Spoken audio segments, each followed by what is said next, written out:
The son of Vlad the Impaler narrates the backstory behind the mythical figure known as Dracula, and the way tales portray a monster in the opening sequence. Vlad the Impaler's son recalls the incidents that gave rise to the mythology of Dracula in an effort to debunk it. The story takes place in Middle Age. Vlad and his men find a Turkish helmet while conducting a scout expedition in the woods, leading them to believe that a Turkish scouting unit has penetrated Transylvanian land. Vlad and two of his men enter a mountain cave in pursuit of the party, where they come into an ancient being that murders two of Vlad's men.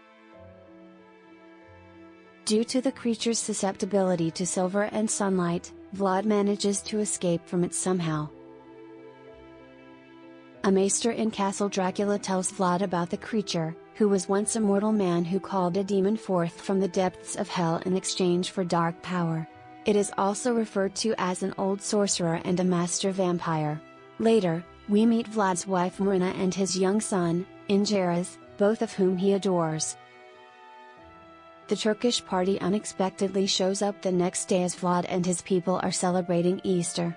Vlad presents the party silver pieces, assuming that they have arrived for the homage, but the envoy insists that 1,000 youths be delivered to the Turkish army, threatening dire consequences if they are not given their order.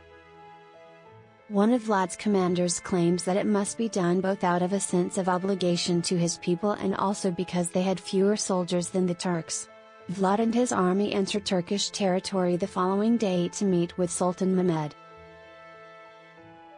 Vlad engages in combat with a Turkish squad that approaches to take his son to serve in the Turkish army after an unsuccessful diplomatic effort with the Turkish Sultan.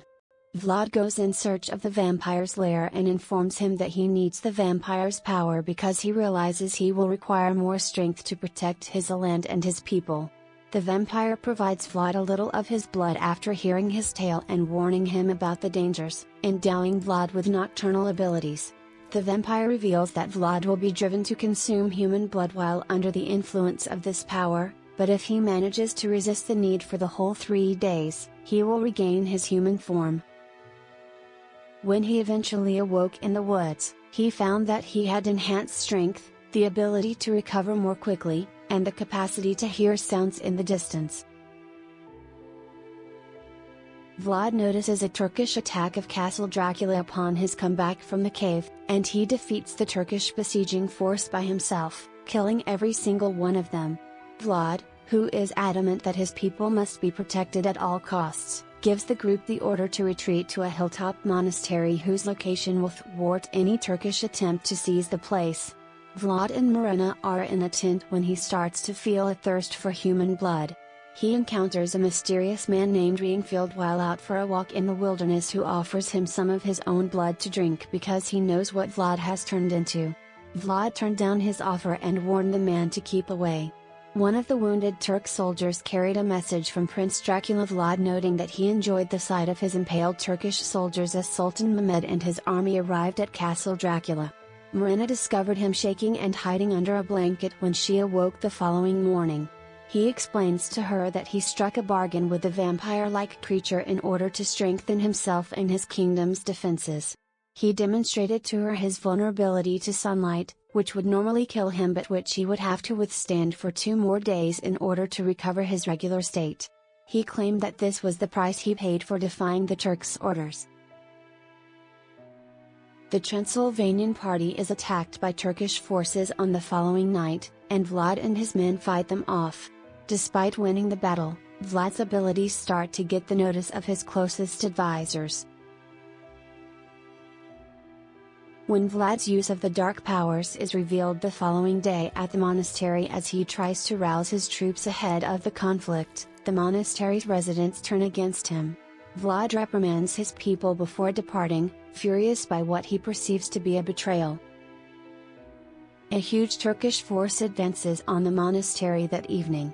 Vlad uses bats to defend the area, but the Turkish army that arrives turns out to be a ploy to let a few Turkish infiltrators enter the monastery and murder the locals there. Morena makes an unsuccessful attempt to protect her son from the Turks, and she ultimately perishes by falling, enraged over the abduction of his son and the death of his wife.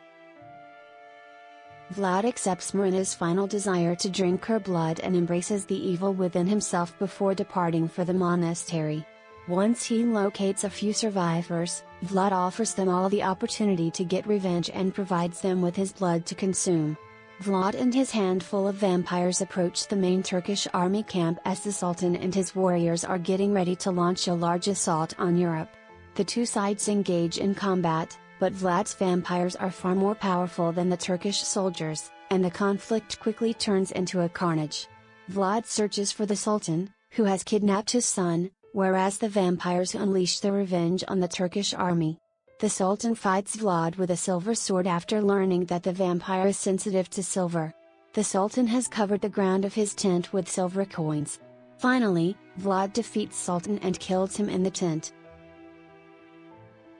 At that time, Vlad and his son leave the tent and are met by the other vampires whom Vlad brought with him. The child's blood is demanded by Vlad's vampires, but they are prevented by the sudden appearance of a monk, who repels them with a Christian cross. Vlad consoles his son and tells the monk to take him away. He finally uses his magic to remove the cloud cover. Due to their vulnerability to the consequences of bright sunlight exposure, Vlad and the vampires perish when the clouds are cleared. The title of Prince of Transylvania is bestowed upon Vlad's son, and the tale of Dracula is passed on from generation to later generations. Vlad was found by Renfield in an almost dead state. After being revived, Vlad remained hidden from view.